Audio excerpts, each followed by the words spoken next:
آریانا سعید خانم دوست داشتنی و هنرمند دل هاست. عارف جان تشکر است. Thank you. فاطمه جان نوشته که کمی از خدا بترس، روز آخرت فکر کن. از خدا من بسیار زیاد میترسم. نامش چی بود؟ فاطمه جان. فاطمه جان عزیز، از خدا که من میترسم شاید تو نترسی. و شما فکر نکنین که یگانه کسی که از خدا ترس داره و متوجه بودم که راه خالی بود برآمدم. نه اوکی است. و یگانه کسی که خدا شناس است و خدا پرست است تو هستی و یا یک چند نفر دیگه مثل خودت. میره باور داشته باش که از تو کده شاید 1000 مرتبه من خدا را زیادتر برش نزدیکتر باشم و زیادتر پرستش بکنم و دوست داشته باشم. و امی اعمال انسان که هستک اونمو برای کلگی پوزیشن انسان اونمو کلش نشان میده که آدم چقدر خدا را میشناسه چقدر نمیشناسه. من اینمی خدا را میشناسم که برای خودت توهین نمیکنم، دعوت نمیزنم، چتیات برات نمیگم، دل قلب مهربان دارم، برای غریب دل میسوزه، برای مردم انسانیت میخوایم، مهربانی میخوایم در قلبایشان، برشان محبت میخوایم، خوشی میخوایم. برای 2 روزه که در دنیا زنده هستن هیچ وقت برای کس نمیخوایم که فکر وحشتناکه که شما در فکرتان دارین که الله خداوند اونجا استاده است که در صوتا در فرق ما میزنه به خاطر که ما گناهکار هستیم. نه، وقتی میگه گناه نکو، از پاچا نترس، حتی از خدا نترس اگر گناه نکردی، به خاطر خداوند بسیار بزرگ است، بسیار مهربان است، بخشاینده است. اگر ما کار خراب نکنیم، قلب مهربان داشته باشیم، انسانیت کنیم، انسان‌ها را دوست داشته باشیم، قلب انسان‌ها را شاد بسازیم، به شک که خداوند ما را میبخشه و ما را دوست داره. و همیشه میگه خداوند انسان‌ها را برابر نیتش، برابر ای که چقدر به خداوند نزدیک است، برابر از اونمو زندگی هم برش میته. و ایره نمیخوایم در رویتان بیارم، ولی اینمی شاید دلیلی که اکثریت شما کسایی که در فیسبوک میایین چتیات نشته میکنین، نه داره پر زندگی دارین، نه داره پر شخصیت دارین، نه داره پر یعنی کل چیز صفر است. به خاطر از اینکه نیتتان خراب است، خداوندم براتون نداده همون چیزا را. دیگه مطمئن باش که هر وقت دلکت صاف کردی مقابل انسانای دیگه، انسانا را به نظر پایین ندیدی، به نظر از این ندیدی که تنها تو مسلمان هستی یا کل کافر است، اون وقت بفهم که کل چیز برات اوکی میشه.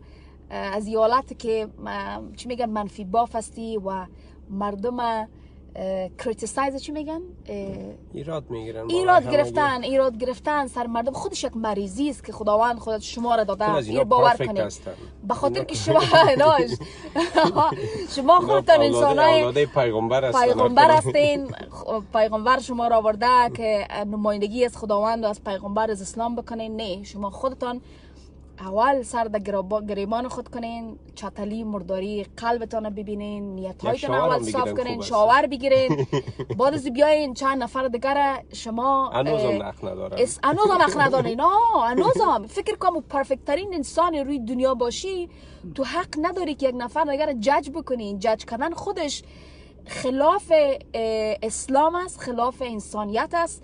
یک نفر که میتونه جج کنه فقط خود خداوند است و او خودش سر انسان ها تصمیم میگیره که کدام انسان امروز چی میکنه. اگر من فکر که گناهکار باشم، خداوند من جزا میده، من برش آماده هستم. میفهمین یک چیز ما او روز در فکرم بود، یعنی یکی از موضوعاتی که در وجود ما است که شاید بسیاری از شما تا نباشه. میفهمین که من هر دقیقه به مرگ خود فکر میکنم، هر دقیقه فکر میکنم که اگر من امروز امکان داره که من امروز بمرم، سبا بمرم، آیا یک نام خوب از من در دنیا میمانه؟ آیا یک خوبی من بر مردم باید بانه؟ یک کس نگوید که خوب شد مرد، بالا پسش یک انسان خراب بود. اونو نشان میده که تو به خداوند نزدیک هستی، به خاطر که هر دقیقه درباره مرگت فکر میکنی. شما خالی گپ هستین، درباره مرگ فکر میکنین، نه درباره گناه، که گناه اصل یعنی چی است. شما فرق بین گناه اصلی و مسلمانی صحیح، انسانیت، هیچ چیز فرقش شما نمیفهمین.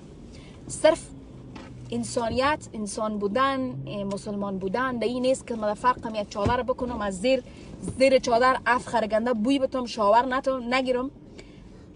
و 7 خر گنده و چی رقم ما چون افخر گنده رو شنیدیم، یعنی افخر که بره گندهش و گوشتاش بوی میگیره، به خاطر که بسیاری کسا رو ما دیدیم چادر نماز میپوشه و اینجا پت است از زیر بوی از جانش میبره. وقتی که نورمالی تو یک ایجابی رو میبینی دفعتا تو فکر میکنی که البته دیگه 5 وقت نماز میخوانه و چقدر پاک باشه به خاطر ایجاب در سرش هست، در حالی که از او بوی میبره و ایجاب صرف به خاطر مردم که مردم مرا نگویه یا یک کس نگویه که مسلمان نیست او ایجاب به خاطر از این میپوشن. نه خیر، نه، گپ دایی نیست. من این قسم میکردم ولی نماز میخوانم، وضو هم دارم، شاورم میگیرم، مثل من میلیون ها نفر دیگه همین رقم است. مربوط خود میشه. و اگر نخوانم مربوط ماست، مرا خدا جزا بده. من منتظر خداوند هستم که خدا وقتی که رفتم در دنیا او تصمیم بگیره من جزا بده برابر اعمال خود چیزی که در دنیا کردیم. من برش آماده هستم. چرا تو ورید هستی؟ چرا تو به خاطر من جگر خون هستی که خدا مرا تو میکنه؟ من بکنه. شاید دوست دارن. مشکل بزرگ و وطنای ما هستن. خودشان کمبودی زیاد دارن. بزرگترین مشکل در مملکت ما که مملکت ما پیش نمیره اینه میست که شما در کار هر کس غرض دارین، هر کس جج میکنین، قواره مردم جج میکنین. چیزی که خداوند پیدا کرده قد قواره نمیفهم او سر چی است که شما انسان ها رو جج نمیکنین. من همیشه در انسان ها مقبولی میبینم، در انسان ها خوبی میبینم، مهربانی میبینم، قواره کس را جج نمیکنم، قلبش سعی میکنم، شخصیتش سعی میکنم. ولی شما چی است که جج نمیکنین؟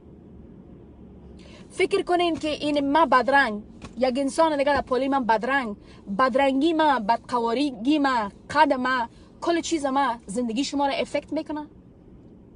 برای شما ارتباط داره؟ اونو اصلا خودشون احساس خوب در زندگی ندارن. exactly. با کم زدن دیگه کس شما خود احساس بهتر میتین. سر من هیچ کدام تاثیر نداره که یک کسی بیاید بر من بگه این ما بدرنگ، ما بدقوارترین انسان در روی دنیا. نه، ما در قصه مقبولی قواره نیستم. بر من مهم نیست. بر من چی مهم است؟ شخصیت یک انسان. شما اونمو نیت چتلتانه، قلب چتلتانه نشان میده که انسان ها را جج میکنین، کریتیسایز میکنین، انسان را کل گیره این میره از وجودتان پس کنین. باور کنین که بس کنین که سر مردم سر که دیگه گپ زده میرین که کل گپ آوردین در مسلمانی، کل گپ در این نیست. بگذارین انسان ها را، بگذارین که هر کس خودش تصمیم بگیره که برای خداوند خود چه قسم عبادت میکنه، چه قسم زندگی میکنه. او خداوند که هر انسان پیدا کرده برش حق و حقوق انسانی